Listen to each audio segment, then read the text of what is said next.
into coaching because I felt that I was working in an industry that was disrupting a lot of habits, and this disruption gave me a lot of challenges in my professional career. And today is time to connect the dots, why I came into coaching and move us into the world of leadership. So I've collaborated on this presentation with Andrea. So let's let Andrea introduce herself briefly so that we can get into it. Andrea, go for it. Thank you, Jan. Hello, everyone. I'm Andrea. I'm a coaching psychologist and trainer, and I did my PhD in research in coaching. This is how I discovered the passion that I have for what makes good coaching and great leadership. I spent more than 7 years into studying that and also trying to apply that in my work with executives, with leaders from multinational companies, but also in the US sector where I work now. So I'm very happy to collaborate with Jan in this project and with Joanna. We have some insights that we would like to share with you, and we really hope that you will find valuable what we have to say. Joanna, you want to say a few words about yourself to just everybody gets to know you? Yeah, hi. Even my name is not Jan, as you can read, I have to change it. My name is Joanna Visa. I am an executive coach. I am settled in Barcelona. I began my journey as a coach 4 or 5 years ago, and my passion is to support the executive ladies and leadership. At the same time, some months ago, I began to collaborate with CMA as a business partner, and I feel honored to be here with Andrea and Jan to talk about my passion is coaching and leadership. Cool. So let's just get into it so that we make sure, considering you're a bit late and we just catch up a bit at a few minutes, we really want you to have a good 10 minutes at the end to have as many questions as you can. I will also want to say that our objective here today is to connect the evidence-based research in the space of leadership with our practice of coaching. And the way we're going to do this is we're going to explore a concept that has actually taken place a few years ago in terms of research, and it's this concept of transformational leadership. And so let's just give a bit of background and why today this is really important. What we believe is crucial to connect with right now is that we are actually living the biggest crisis of the century. We are in the middle of a massive economic turmoil, but that economic turmoil is going to impact individuals massively. So what we feel is happening here is that we have countries and companies who are going to suffer the biggest losses ever. We're going to have a drop in the place, and we're going to see millions of people losing their jobs. And in the middle of that turmoil and the negativity that is coming through, we still want to see positively. We still want to see us as coaches as the opportunity to navigate ourselves through this difficult time. There will be an increase of competition, there will be less resources, and yet what we know is that the pressure for success on the leaders that we work with will remain equal. There'll be as much pressure to succeed in that difficult time as there's always been. Okay, so what this has been described to is the VUCA world. So Andrea, just tell us more about the VUCA world. Yeah, so this crisis actually that we are passing now, it only highlights what researchers have been talking about in the last 30 years. So I would like you to imagine a little bit what happens in the context of war, of army troops that have to deal with lots of aggressive change. So practically just imagine the day or the life of a soldier. Like he never knows what and who is going to hit. He never knows when the next attack of his enemy will take place. So there's a lot of adrenaline, there's a lot of uncertainty, and actually how researchers were looking at this was to define it in 4 terms: volatility, uncertainty, complexity, and ambiguity. And there are 4 letters that are coming through from this description, and this These are the VUCA word that was describing the war environment, the US Army troops, and now actually describes our life and what is happening in organizations and in the world. So if we look further into this, actually we discovered that there was such a called as a fog of the war. So the fog of the war was some it was the fog that was not allowing the soldiers to see clearly what is an enemy and what is an ally. So practically nowadays this fog is affecting our leaders in the organizations. They're not able to see properly, to see clearly what is an opportunity and what is a threat. So practically how we see leaders nowadays are caught between this VUCA world that is growing in size and in speed and the pressure for success. We are talking about a crisis, yet the leaders are asked to deliver the same results and the same performance as before. So there is this huge pressure on the leaders that are caught between. And well, here we have, here comes a quote from Albert Einstein to inspire us and saying that we can solve problems with the same kind of thinking that we used when we created them. And moreover, I would ask Jan to pass to the left. Okay. And moreover, what happens nowadays, actually it's something that all of us can feel, because we look around and we see a lot of turbulence and we see a lot of change. We see things that we have to learn how to cope with. So now I would like to ask you, based on your experience as executive coaches in working with leaders, or based only on your experience in daily life and seeing what is happening in the world. So what do you think? Like, what skills leaders need in order to thrive in these chaotic times? So if you could just pass some of your opinions and inputs into the chat box, that would be really nice to see, like, what is in your mind right now and how do you see these things?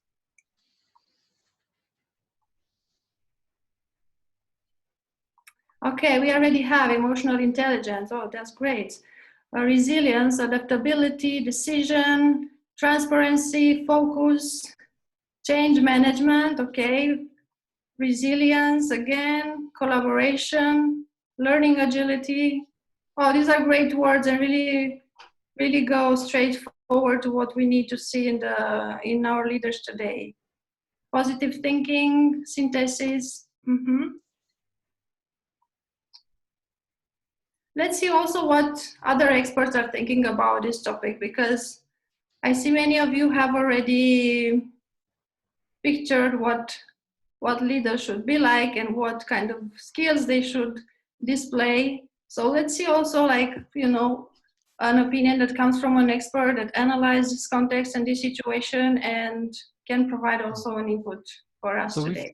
We've got a video here, and all the words that you've come up through are really so crucial. And I think we've discussed the economic challenge with the COVID-19, but I think it has bigger implication, and what this coach has identified is really powerful. So we just wanted to share this video to reinforce the transition that we are going to have to face here.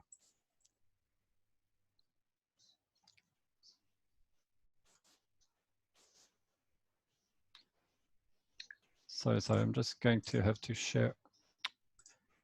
The sound as well, which hasn't happened. Here we go. It's going to happen now. You would like to have in leaders during this chaotic time. You want leaders who are comfortable leading their people in uncertainty. You want leaders that are comfortable and capable managing a remote team effectively. And there's a lot of moving parts to all of that. You want people who are able to help manage and assuage their team's anxiety without overstepping and saying, "Oh, it'll be fine," when of course we don't know how things are going to be. You want want leaders that are comfortable communicating and making sure that everybody's on the same page, that they're seeking out information sources and conveying reliable, accurate information so that everybody knows what's happening. You want leaders who are able to simultaneously manage whatever new initiatives, new projects, new mandates have arisen, and balance that with the existing responsibilities and goals and targets they need to hit. You want a leader who's able to build cohesion among their team, even if they're geographically dispersed, someone who's able to advocate for that team effectively, even if they're not in a central office, and who's able to have difficult conversations, again, if they're not face-to-face, and do it with grace and with politesse, and while moving everybody forward together, while building the skills of the people in their employ. We want all of that.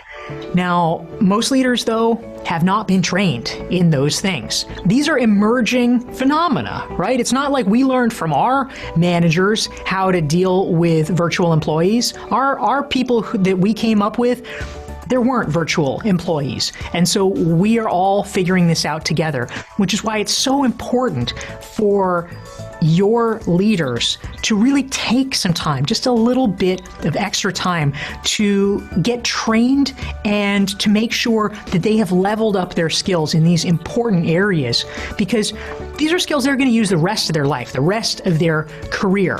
Virtual work's not going away. Uncertainty is not going away.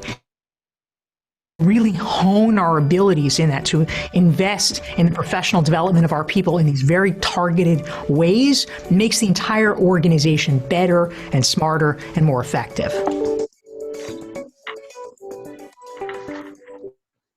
Fantastic. So I think there is a lot of what you've discovered earlier in here. And so we're going to look into now the evidence that the research that has been conducted in the leadership space that is already there available to us to support leaders and to support all of us navigate that difficult time ahead. I'm just going to go back to that presentation we had. And Andrea is going to walk us through this model. Yeah, so practically what Dori was saying was that leaders need to equip themselves with a set of new skills in order to be able to navigate through this uncertainty and change that is happening right now. So fortunately, there is a model from the research. It was again started around 30 years ago. And this model is called Transformational Leadership. And this has been found as being the most effective leadership model in times of change and chaos. So practically, Base and Avolio developed this model at State University of New York, and they did a lot of research improving how this is working in our environment, in our VUCA world. So they are talking about 5 dimensions that are pretty much different of the transactional leadership that we might be more familiar with. So practically, a transformational leader is being seen as one that is able to inspire others. A transformational leader is motivating people by providing meaning and is challenging them in order to make them commit with the vision that they have to attain together. So what is very important and what is different about this model is that the leader is able to provide a vision, to create new possibilities for the future, and to engage the people in achieving that vision together, moving together forward. Also, very important is that he has the ability to encourage innovative thinking. Innovative thinking comes from questioning assumptions, from reframing things in a different way, and also challenging people to see things from a different perspective.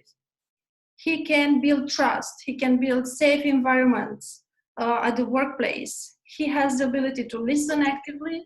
He is asking powerful questions, and he's able to go beyond the individual needs in order to make the interest of the group come true. So a good model, a good moral model. He acts with integrity. He speaks about his values, but also he's showing these values in the behavior. I'm sure you have already in mind a leader that presents this kind of competence. Also, a very important dimension is coaching and developing people. So practically a leader that is transformational can act as a coach when is needed. And he is able to identify the needs of his followers and to provide new opportunities for them to learn and develop at the workplace. It creates an engagement, and this creates for people the right environment in order to grow, in order to commit to the vision, in order to cope with the change and everything that is needed, especially in the VUCA world. And just to add on, Andrea, I really get the sense at this point that we did this little exercise asking the room, like, what are the words that are coming through and stuff. And one thing that when I look into this model and when I look at your list of words, I'm just saying you already knew it, you already had it. And something that is really important to me is like us as coaches have already integrated so much of what a transformational leader looks like. We've been working so hard in developing these skills that there's so much of what is written on that slide that is already common sense that you could actually discover before. And yet, what really surprises me and interests me and makes me see an opportunity for all of us as coaches is that when that model was rolled out in big corporates over the last 20 or 30 years, we noticed a massive impact on the organizational performance. And we had a growth of, oops, I'm just going to go 45 to 60% on organizational performance. Yeah, and to build on that, actually, there are also some very important factors that a transformational leader can influence. For example, well-being at work. So people that have a transformational leader, they can feel better at work, more satisfied with what they are doing. There is less stress and less burnout. And these are some problems of the modern world. And again, we can speak about a better organizational learning culture because people are used to learn from each other, to learn from their leaders, and the leader is the one that is encouraging this kind of attitude. Belonging and engagement, we can say that there are some key factors in providing high performance because we already know that people that are engaged, they have a high performance than those that are not. And then retention is one of the financial measures, if we can say like that, because we know already companies are spending a lot of money in employing new people, for example, and finding the right talent in their organizations. So practically this leadership, this style of leadership is seen as a powerful method to create shifts in people, in processes, in structure, in order to create adaptive organizations. And there are also some examples in the world. If we look around, there has been a survey in Google in 2013, and they found out actually that what made great leaders inside were some skills that were belonging to this model from transformational leadership. So it's something that, like Jan was saying, yeah, it was there, it's still there. We have already the clue about what is this all about. It becomes a common sense, but yet the leaders are not displaying these skills.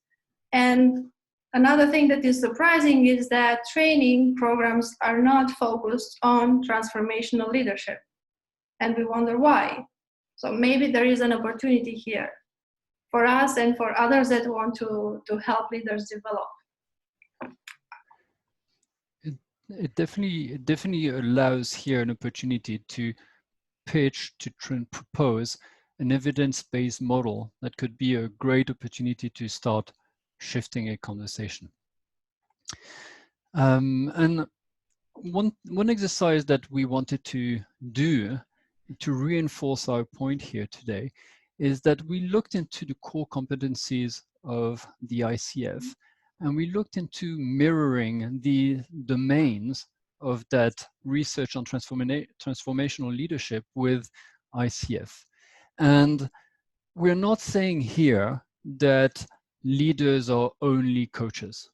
What we want to simply emphasize is that in order to become the leader of the future, there are so many core competencies written in yellow here that would support developing and increasing the domains that have been identified. So when you want to go into when a coach wants to go to a company, there are so many surveys already out there that enable you to measure specifically how each leader performs on each of the dimensions. And what we believe is really possible to bring into a program designed for leaders would be for each of the dimensions to do a mix of training or why not coaching in order to support each of the leaders that we're going to test with these surveys in order to develop the domains in green. So if we were to pick a few of the core competencies, if it comes to inspiring others, we could design programs that are very much designed around supporting growing, listening actively, or maintaining the presence. When it comes to encouraging the thinking and the questioning the assumptions, leaders need to display the ability to evoke awareness. And so when we say this, it's like we really want our leaders of the future to speak just a little less, ask a little more, and focus on the growth of their team. What we inspire leaders of the future to be is to cultivate the trust and the safety. It is about demonstrating the respect for the employees, but not just on what they do, but more on who they are and the identity of the person. And really integrating from a leadership point of view, the perceptions and the style of each of their employees. Leaders of the future will need to adapt to their employees' needs. What has happened in a managerial approach and a transactional approach to leadership is exactly that shift from what people do to who people are. Acting from a place of integrity and building a vision, it is also about standing strong in your beliefs as a coach, and leaders are expected to do the same. So this is going to also be something important. Leaders of the future will have the necessity to start engaging in what is the coaching mindset. And so this means from a leadership point of view, be open and curious, flexible, and use a word that has already happened a long time ago in the place of leadership, or in the place of corporate, has been the people first. But how many companies are actually able to deliver on this? This is the question we're asking today. There's a lot of opportunity to get that people first mentality active and really happening. Focusing on the ongoing learning and development, all leaders know that their team needs to go into training and learn more.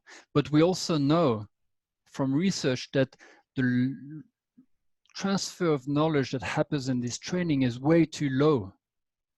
And so there's a huge improvement necessary for organization to increase the amount of knowledge that is transferred to training. And we believe that if leaders were to adopt that coaching mindset, they themselves transfer climate. That is another really important dimension that requires leaders to support their team. So the support of this, we know it as coaches, and leaders need to start knowing it as well. Because it is really important that moving forward, the leaders are able to facilitate their clients' growth. So where our thinking has come through is like, we've got a model that has been existing for the last 30 years. We've got few dimensions that are very precisely defined in the space of research and all measurable, objectively measurable through diversity of surveys. And we've just put one in here, a 360 leadership MLQ. And what we would love to be able to do is to see how bringing leaders on a journey of coaching, how just that learning the skills of coaching would improve on their dimension. So we're open. We're going to give you our email address at the end of this. But if there are leaders of the organization who would like to test this, we're more than happy to see how a coaching course will really support our leaders. But we see another role for coaches in here. There's obviously the opportunity for leaders to become coaches. But at the same time, we really think that coaches have a really active role to play. And the first role that we identify is coaches can become eye openers. They can create a sense of, they can start showing the benefit to heighten awareness versus solving it. And what I mean by this is increasing the client readiness, the leader's readiness. We know on the market that many leaders do not yet believe coaching or coaching skill or coaching mindset to be applicable to them. So there's a notion of readiness that is at play, and an opportunity for coaches to, through their activity, through their webinars, to increase that readiness, or simply through their coaching conversations. Another role that we see to support the transition from in the VUCA world for coaches is to model behavior. How often have you noticed as well that when you are leading a coaching conversation, how much the leader that you're coaching is learning about coaching, about the coaching mindset. And because he's learning through the experience of you modeling a certain behavior, he himself becomes a student and learns by watching and discovers the impact of being asked question rather than giving solution. The third point that we see here is build the conversational skills. A few of us at Coach Master Academy have been lucky to be part of a big Microsoft program. And what this program did was really interesting, was taking coaches and helping leaders improve their conversations. So there's a real role here where through telling and talking about the power of conversation, we can inspire leaders to themselves simply improve the conversation. We know that through practicing conversation, we can improve skills that are really well identified around active listening, powerful asking, and executive presence. And simply coaches as leaders, supervisors, I write here, is an opportunity for leaders to grow. Mm-hmm. Coaches can also simply do their job of coaching. Obviously, through coaching leaders, we are supporting leaders to go through this deep transformation, that vertical exploration that is required from them. It is not just a matter of knowledge. It is a matter of knowing, it is a matter of developing the skills, and it is a matter of being supported in ways of learning. And so leaders have a real opportunity here to coach directly the leaders, so to support them onto that journey. And this is pretty much what we wanted to offer. So Joanna is going to remind us a bit of the data, where we're at, where we stand right now in the crisis. And Andrea will give us the key learnings for today's conversation. Thank you, Jan. Some days ago, I was reading a report by the International Monetary Fund. And it said, many advanced economies are expected to recession. Canada, France, Germany, Italy. It's even much worse than in the Great Depression in 1930. Then I moved to the what is going to happen with the middle-sized companies. And in USA, in the next week, 30% of the middle-sized companies are at risk of closing. And then they moved to Europe, moved to UK, okay, not Europe, and said, okay, I read about it. Half of the medium-sized companies are at high level of risk of being closing. This is why transformational leadership is not a method, it's a mindset. Jan talked about is increased performance, but in nowadays, it's a tool, it's a mindset that middle-sized companies needs for survive. It's not about increasing performance, it's about surviving this time. How I can see the future? I see the future like a train with different wagons. The train is a transformational leadership. The leaders have to jump to the train to change the mindset and to make their company stay alive. And who is going to train? Who is going to coach these leaders? Because the leaders are not bad or good. No, the leaders need to change the mindset. And because we are coaching in a transformational way, we as a coach are ready here to support the leaders. This is why we, and Andrea and Jan and myself, we see that here, now in this moment, in May 2020, it's an opportunity to help the leaders to survive. Mm-hmm. Yeah, and actually, well, in order to conclude, actually, all these data that are coming and about what is happening with the crisis or the percentages of the company that are going to make it or not, describe the environment that we are living in today. So this current environment, dominated by uncertainty and lots of turbulence, require a rapid reinvention of organizations. If organizations want to get through this crisis, they have to do something different, like Einstein was saying. Then the time for leaders to develop their transformational leadership skills, we can say that it was yesterday, but let's be optimistic and say that is now. So the organizations and the leaders that are starting to do something during the crisis are the ones that are going to make it, and not the ones that are waiting after the crisis to start doing something. And as Joanna was saying, we see here a huge opportunity for coaches. Why? Because we see coaches as being equipped with the skills and having the right training to support leaders to develop these transformational leadership skills. We could see also from the exercise that Jan was guiding that we have a lot of what is required for a transformational leader. We do transformative coaching. We integrate our ethics in our coaching practice, and we have the power to make a transfer of our skills. So doing coaching with the others, and especially with leaders, would provide us the right environment to transfer some of our coaching skills to them and to help them to grow and to make it through in this journey of becoming a transformational leader.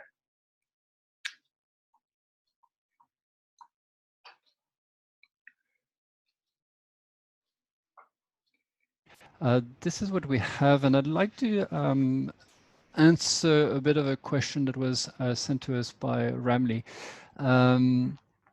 So it's really hard in a research perspective, and Andrea, correct me, but we've looked if we could tie transformational leadership with profitability, but it's actually really hard to isolate the aspect of leadership in the profitability at the end of it all, because very typically companies who engage in transformative leadership also do a whole bunch of other things that is a result of their leadership. So identifying leadership as the only source of profitability is just hard to compute. Therefore, we don't necessarily have yet studies showing this, but what we're talking, oh, Andrea, you want to say something? I want to add to this because there are already some studies from the army environment. So practically they started with this context when they wanted to see the real value of transformational leadership. And in all the studies that came through afterwards, so practically what they observed is that in any way that you define performance, you will see some increase in that performance. So I think there is some evidence regarding that, but of course we cannot say that it's something translated in financial outcomes. Okay. It's something that moves the organization forward and affects all the layers of the organization. It's something that helps an organization to become more as a learning organization. So keeps up with innovation. And there are a lot of dimensions that are outlined as being there because leadership or transformational leadership was happening inside that organization. So there are studies, there are enough studies to prove that, in fact. And there are short-term or long-term studies. We can find that and we can send it to you if you are curious to have something more concrete, because that's why we also chose to do this presentation today, because we have all the background in the research, so we can find examples and give it to you. And also, and that's a good segue. Thank you, Andrea. For you, we all know the case studies of companies who've not been able to adapt. We all have in mind the Nokia case in front of iPhone. And I'd like to also just emphasize something that is coming from my personal experience. I was one of the early 2000s, I was one of the guys out there who were stealing the money from all the traditional medias through mastering tech and technology to lead advertising through tech and data. And at that time, I was young, I was like 25, I had no idea what we were doing. But what we were doing is that we were simply using the new tools and learning from them. And I started my business and then I joined forces with agencies. And what happened is, like, we as small groups, whole bunch of guys, 25, 30 years old, we started to take over so many of the big accounts around the world. I ended up being the digital director for Standard Chartered Bank, like from an agency point of view. And we took over 10 countries from traditional media agencies. We had no idea, I had no idea how to speak to a client.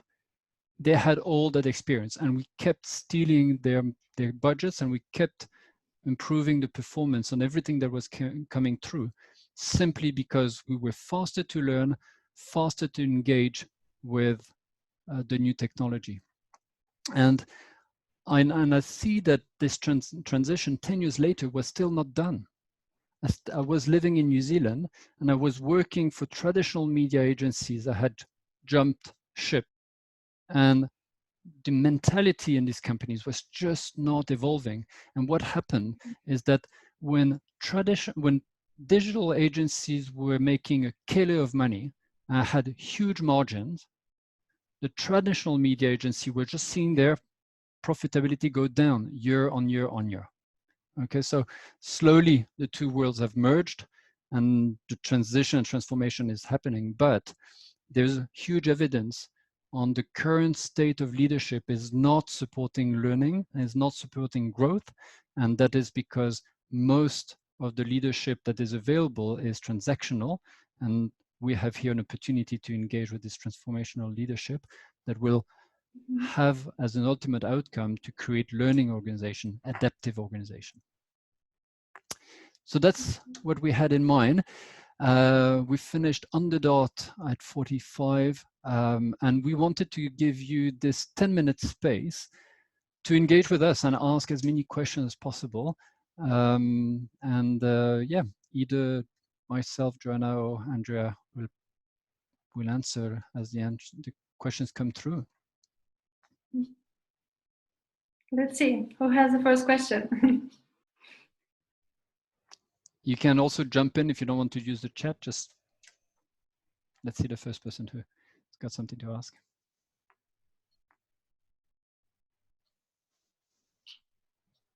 Maybe something that struck you or something that made you curious and you want to know more about, or yeah, if we can answer, we will do that.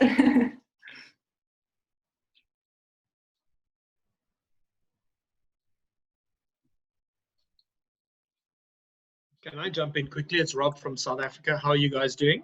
Hi, Rob. I know. Hi. Hi. A very, very interesting topic today, and key in front of mind at the moment because of the turmoil that we find ourselves in. My question is, understanding that there's a whole lot of research, I'm probably more interested in the methodology behind getting leaders to understand, or being in a position where you can find leaders who understand that they need to move from a transactional space to a transformational space. It's almost like dragging a horse to water. Is that something that you guys have covered in terms of a methodology in the research that's been shown? Using your Nokia example versus Apple as a prime example, you know, if people are not going to change, or leaders are not going to change, how can we drag them there kicking and screaming against their will? So, Rob, I mean, it's obviously a friend of mine for me, and the way I see it is more, there is an opportunity right now that is going to help all of us, is that there's just not going to be any other ways. Due to the crisis, we believe, and this probably just fate or wishful thinking, the future will tell us, but the resources will be so limited that there will be an understanding that things cannot be done the same way. There'll be less resources, more competition, and there'll be the same amount of work that has to get through. And there'll be also a need for innovation. So that need for innovation will force a different type of thinking. And there will be a natural selection that takes place, as far as I'm concerned, within the organizations. Those leaders who are already existing, already able to be transformational, will naturally take the leadership and will take their space. We know from the studies, and this is the study that Andrea has mentioned in Google, is that the best employees are already transformational leaders. So for those companies who have these leaders at hand, it's just going to be showing that this is the right way. That will create a vacuum, as hope, that will encourage others to want to mimic the best performers. There is just not going to be another way, considering the amount of people who are going to be laid off in the next while. The second thing that I have in mind is that as coaches, we need to generally make sure to not jump into coaching right away. We need to be able to coach toward readiness before we coach. And so on a methodological point of view in that space, what I like doing is putting my clients on a space of readiness. Are they very clear on their goal, and are they believing in the powerful nature of coaching?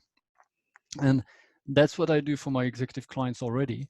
And I think that if we approach that methodology of like knowing how ready is a client, then we are going to be able to coach them toward readiness, and then just start with our work. So this is how I would approach that question. Andrea, do you have other thoughts?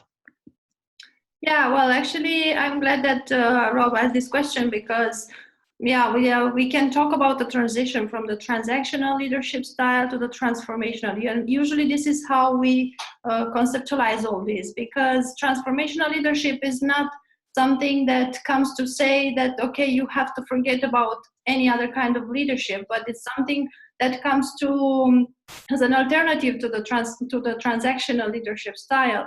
So if you want, for example, there are cases when leaders can still use some transactional behaviors, but in the same time to display the transformational behaviors in order to be successful as leaders and to achieve the same high results that are expected from transformational style.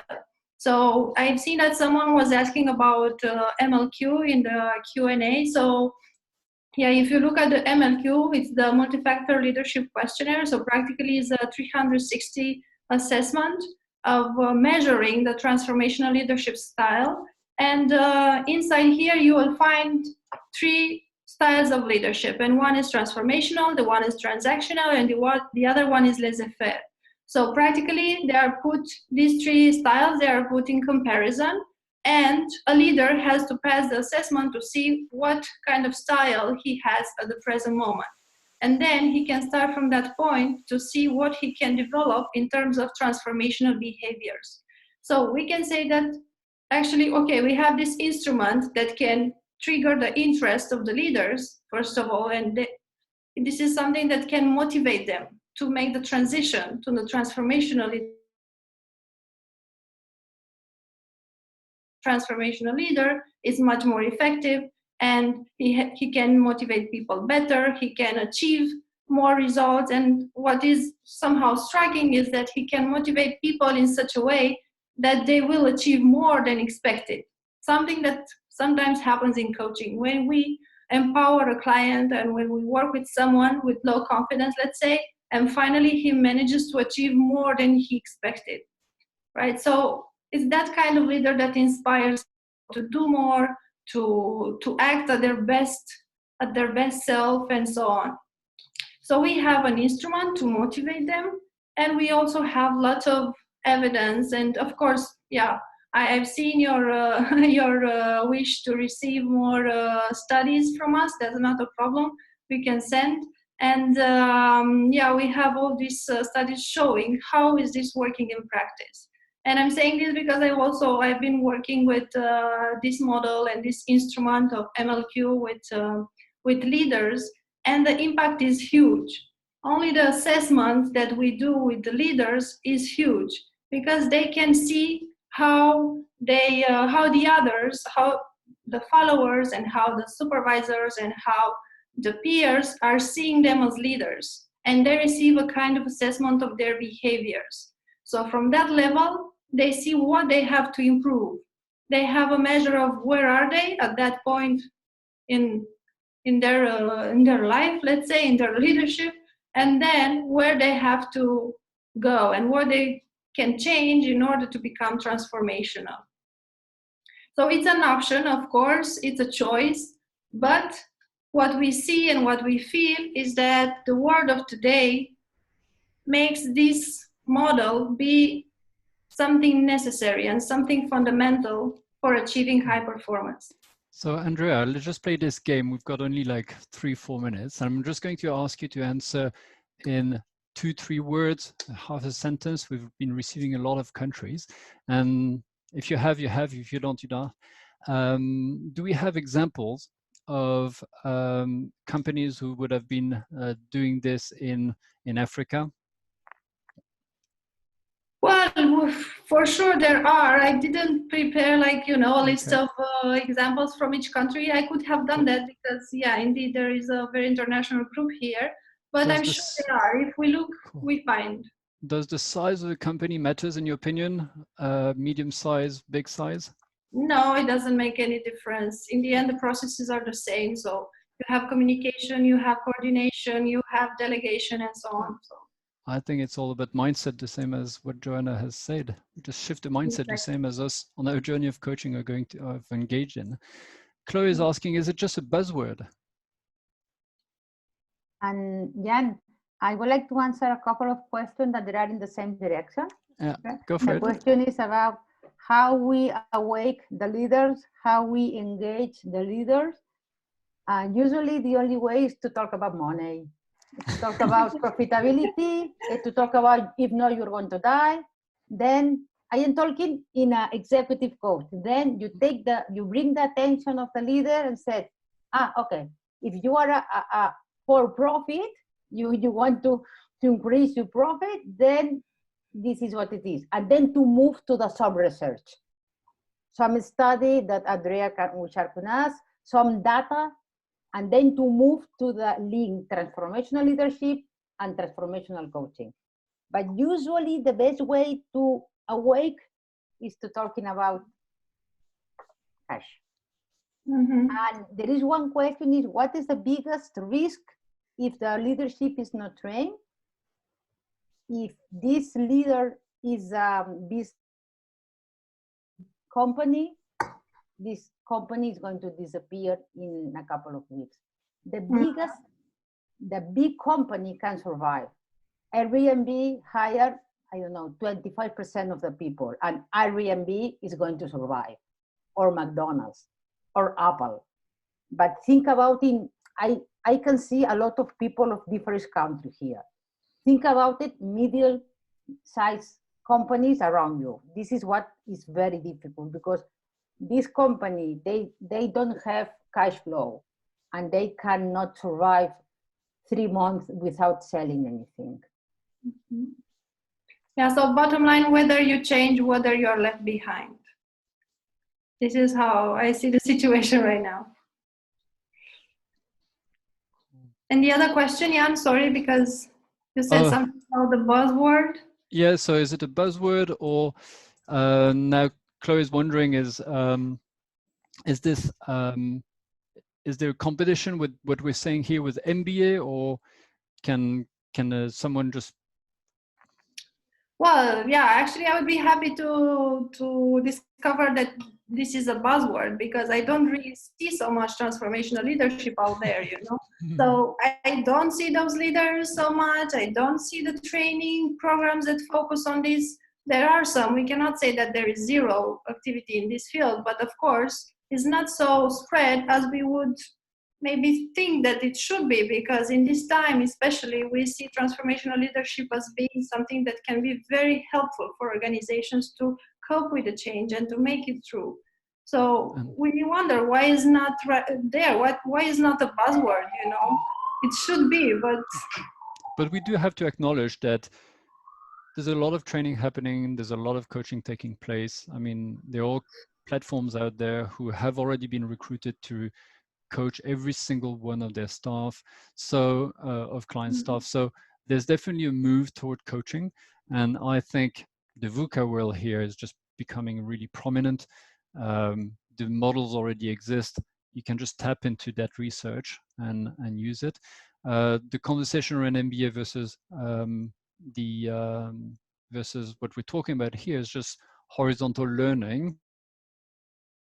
Here is a way to generate the vertical learning, so really help the leaders go deep in order to shift their focus and shift their approach to their job.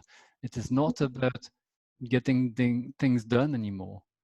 It is about getting others to do things and making sure that we help these people get more things done. So that's pretty much where we're going. Good. And so that's pretty much the end for all of us.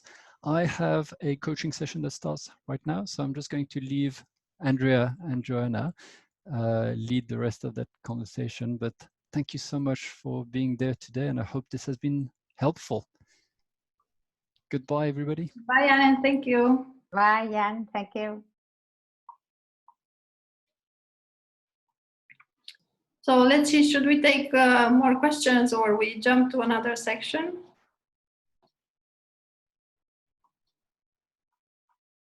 Joanna, what do you say? No, I am reading the chat. Hi, Joanna. Thank you.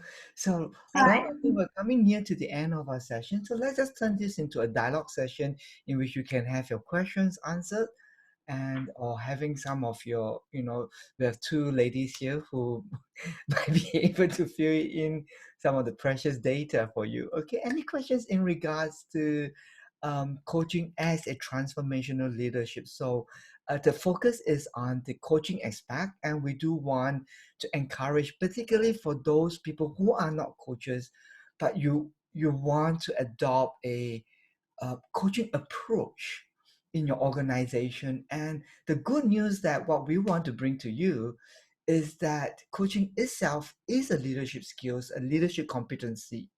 And when you fully embrace the coaching competency as how a professional coach trained themselves to be a professional coach, that competency actually shows up as a very powerful leadership competency.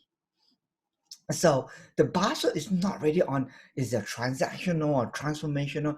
I think what we want to emphasize is what sort of leader are you when you allowed the competency, the coaching competency to envelope you.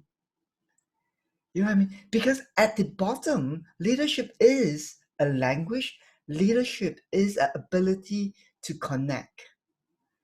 And it is undisputable. Communication is the key. One of the key skills if you want to get promoted.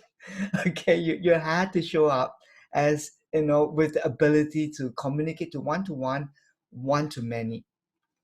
And what we are suggesting here today is that the coaching competency, like what Yang has presented, trust and intimacy, the ability to build trust, the ability to listen to what's really people is thinking, so that you can harness their intelligence, and how can you communicate in a way that allowed people to move. It's no longer those inspirational leadership or visionary leadership, charismatic leadership, or not seeing leadership as a skill to learn. We're talking about leadership as a competency. Means we're looking at not the step to become a better leader. We're looking at how can you build the muscle. Okay, so any questions here for our ladies tonight? We're going to open up the floor for another about 10 minutes for discussion.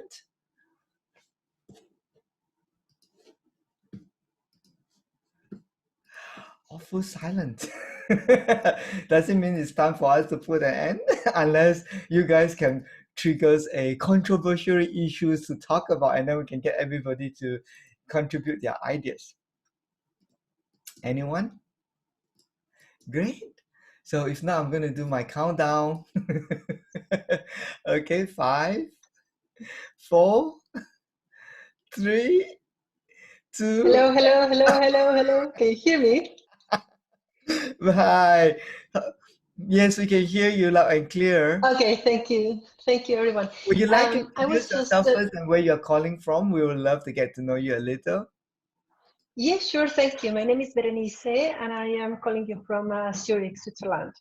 Oh, Yes, I've been following you for a while. I am a guest, but I have been coaching people for a while at the company where I am working in, and I want to get more into this transformational coaching because I've been following some of the sessions that you've been leading, the live sessions, which I'm fascinated with, and looking at all the seminars and everything. I really want to get more information and see how I can take a certification on transformational coaching to get more deep into this. Now that I am looking at the chat box, I see that there was this question about are companies investing or not, and yes, companies should invest more and so on.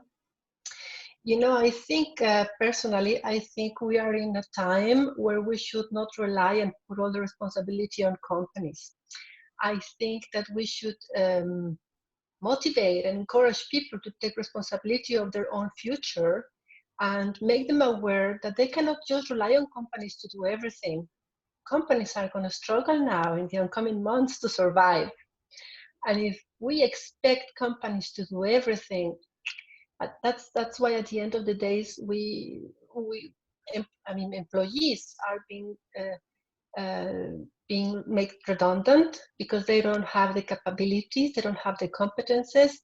And I think it would be, as coaches, for those that are listening, I think is not necessarily the idea, in my opinion, to encourage or to sell the coaching process, transformational coaching process to companies necessarily only, but to individuals. Individuals have to take responsibility of their own development and see what companies need. And if they want to stick to that company or to be hireable or attractive for any other company, they better get this competence. So this would be my message. This is only my concern, no? I'm very much into take the responsibility, each of us and each employee and not leaving everything on the hands of the companies. True. So I hear you loud and clear, and maybe the context that you're talking about is more in the context of personal developments, or you levering up to the maximum capacity. And certainly you're right that any individual who aspires to be effective, there must be that need of self-actualization. And unfortunately, we love that to be an ideal case, and yet from a very of course that should be the ideal case. Okay, every senior corporate executive who wants to be effective, the law of learning should be, your primary mantra, that if I don't learn, I don't grow. If I don't grow, I cannot be effective. That should be instilled as a value system. Well, unfortunately, like in universities, we have a lot of intakes of students going for the bachelor degree, but then it gets lesser and lesser as you move on to the master degree and PhD. And, I mean, certainly, it is good to go all the way to finish your PhD if this is a subject that you're interested. But we do know that for practical reasons, people are not really excited about learning, and henceforth you can see those who succeed are those who invest in their personal growth. And that's the law. If you don't learn, you're the next dinosaur. I'm so sorry. Okay. I'm so sorry. We know what happens to our dinosaur. We love them, okay, but just unfortunate.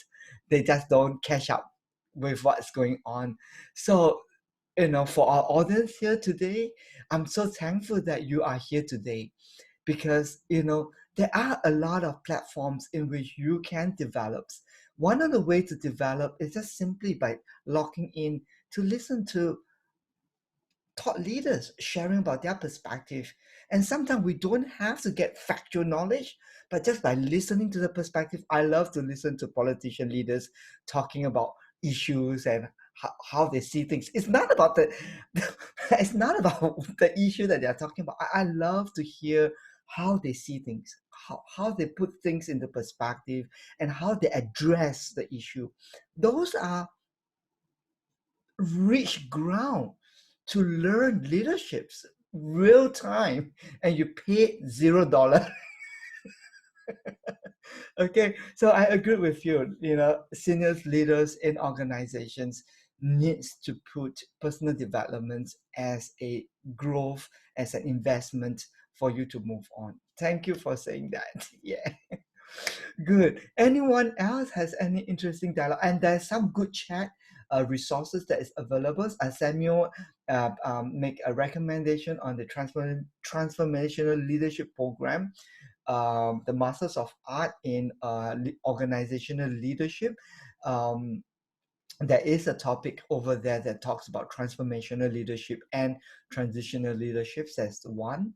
And Rob asked another question. It says that, is this level of coaching possible only for coaches accredited at a higher level, or are there base competency which are applicable at a lower level? Bob, I'm not sure where your line of thought is going, because there are two chain of thoughts that you're trying to imply there. Would you be kind enough to kind of like rephrase your question again if you're still here with us, Rob? Hi, Dr. Ko. Yeah, what I'm interested in, when you're talking about transformational coaching at a leadership level, you're talking about leaders of, and I'm guessing just by the conversation we've been having, at senior level kind of executives. How does somebody who's not that skilled as an executive coach, what kind of impact can they make in an organization, and what skills and competencies would they need to have in order to develop to a higher level by moving up through the ranks in an organization as a coach or a leader, coach leader? Great. Does that clarify? That's there's a few things that I need to put in context first before we jump into that discussion. First is the term itself, transformational leadership. And the second is, how do we see that playing out in an organization? So first thing first, transformational leaderships. What I'm focusing more on is basically leadership competency, because there's a lot of name to describe a lot of different style of leadership. So I would like to kind of separate the two by saying that I'm addressing a leadership competency, not particularly a style of leadership. Okay, so transformation leadership is a style that has been studied and be able to kind of put a and some characteristics around it. Okay, so that's a style. Okay, but fundamentally today's topic is about, no, not say today's topic.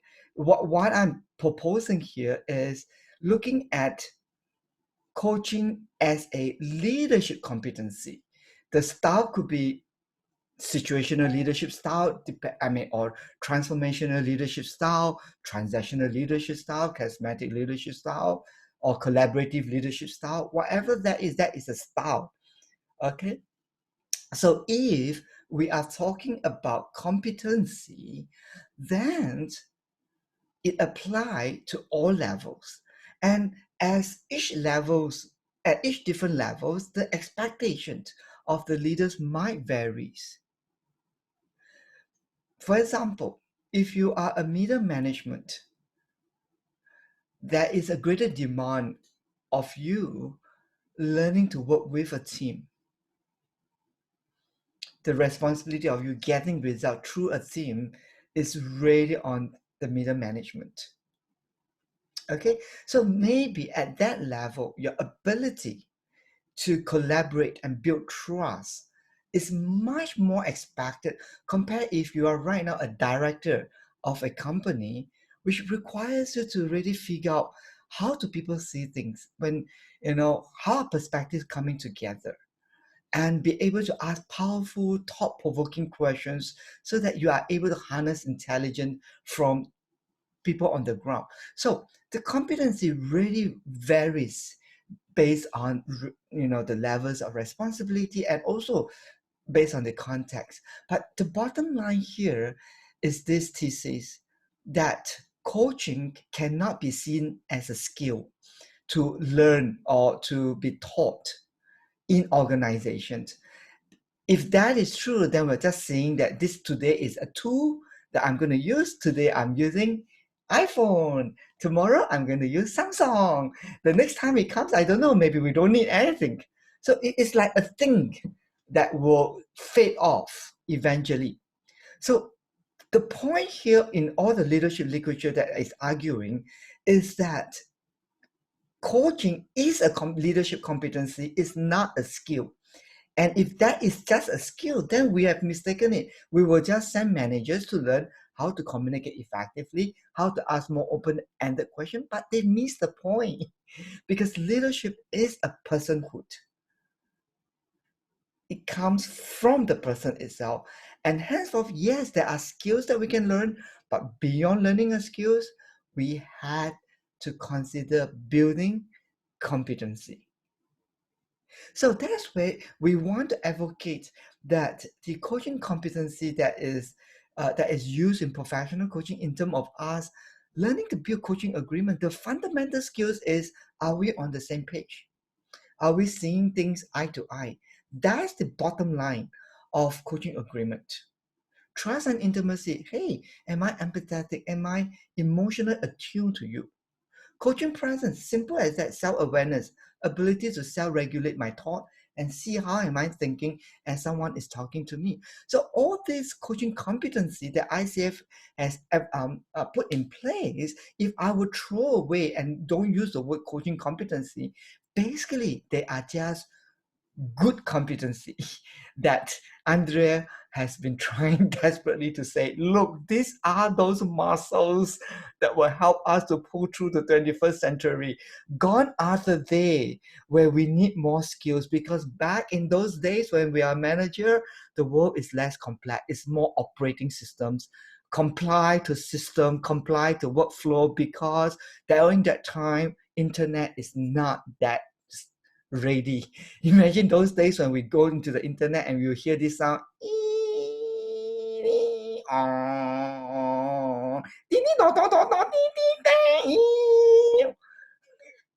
Okay, those are the days, where those days leadership is pretty much compliant. As long as I get people into the system and the workflow, as long as I can have command and control, it works well, because those times you're only hearing sound or you had little buzzer, and then you have to, somebody call me, let's find the phone and call back the person. Those were the days. So leadership and those times requires more skills, because we are using a system to contain the people. So I'm leading people through an infrastructure or to a system. But those days are gone. Okay, so the climax has changed. Okay, if you're still that dinosaur walking around, I'm sure, trust me, you're gone in no time. Okay, so that's why there's the evolution that happens that demands organization to reevaluate their approach of developing their leaders by understanding the difference between skills and competency. And what today's topic is basically saying that these are the competency that will allow leaders in organizations to strive.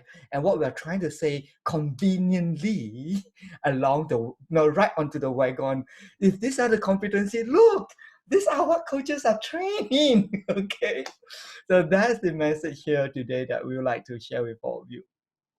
Does that help you, Rob, to put that into perspective? Excellent. That was a great description, and I did make a comment that you do a great modem impersonation. Thank you. Great, well done, well done. Well, we're coming up to the end of our conversations. Is there anyone else here who would like to have the last word here? If not, I'm going to count down again. 5, 4, 3, 2, and before we close, let's have a few of our faculty staff to say their final words. Okay, we'd love to hear their voice. We have Azadeh and Alina here with us. Is there anything that you'd like to say to the audience in regards to today's topic?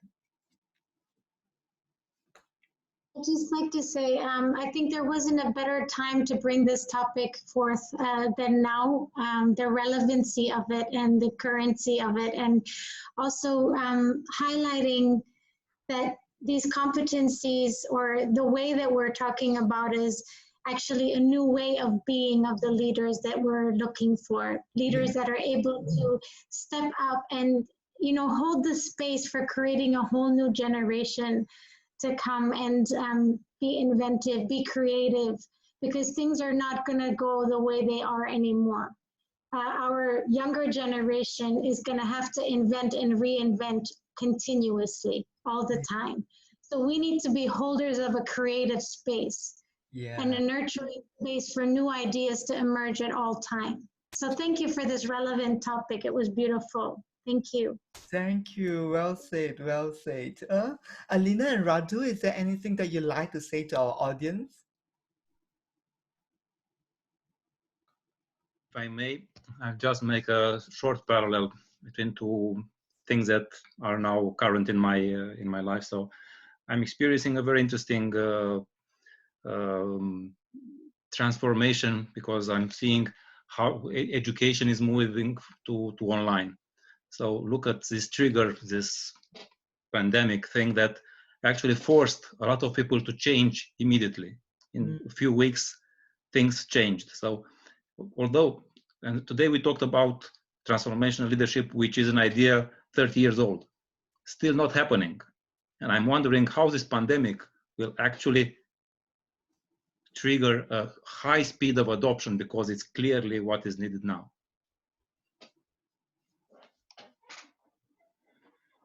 Okay, so well done. Thank you, Radu. Would you like to sum it up as to the point, as in the message is we need to be adaptable, or what's the message here? The idea of what was presented today and the way that transformational leadership is connected to the moment, I think this is very, very, very actual, as Azadeh was also pointing out. And this trigger that is around us will also push it forward. Okay, thank you, Radu, thank you. And how about Alina? Do you want to say anything to our audience? Yeah. There are two things that I'm thinking of now, and I see many leaders in this new context. And yes, I see the agility as being very important now, as well as being vulnerable as a manager, you know, and being able to say the truth, and to be in the same time compassionate for your people and be there for them. So there are these things that I see in leaders now, that they are more aware of that, and they realize that there are so important things that they need to focus on in this moment. And I also, the second thing that I'm thinking of is that and I see that in many leaders, and I'm happy to see that they look at the opportunity in this, because there are many situations now in which things happened. I mean, it's like the impossible. What seemed to be impossible before converted now immediately, you know, in possible, yeah, being possible. So, and this is amazing for them also to see, and it's a lesson to learn, and it's a lot of learning in this period for all of us. And yeah, it was a very nice presentation. Thank you very much. Thank you. So let's give everybody a round of applause. Woo! Okay. So remember, coaching as a transformational leadership practice. Okay. Practice. Okay. So we are not ascribing that this is the. There are many approaches of leadership style. And we just want to highlight the fact that in transformational leadership, that is a focus on individual consideration. That means, that this transformational leadership style pays attention to a need of individual and consider how to work with that individual. Well, maybe because today we got team concept, I would just like to add on to paying attention to an individual and to the team as a whole. But that image of a mentor or the coach is very ideal, as Azadeh has mentioned today, that the younger generation really needs someone that they can look up to. In such a time like this, they really need someone to look up to. Even though we are individual on its own, but we really need someone who can show us the way. In times like this, we really need someone to really stood up to show us that way. So, well, thank you for joining us. And tomorrow is our last, I think it's the last round for this week. Okay, we have at 3 p.m. where we're going to talk about coaching and art.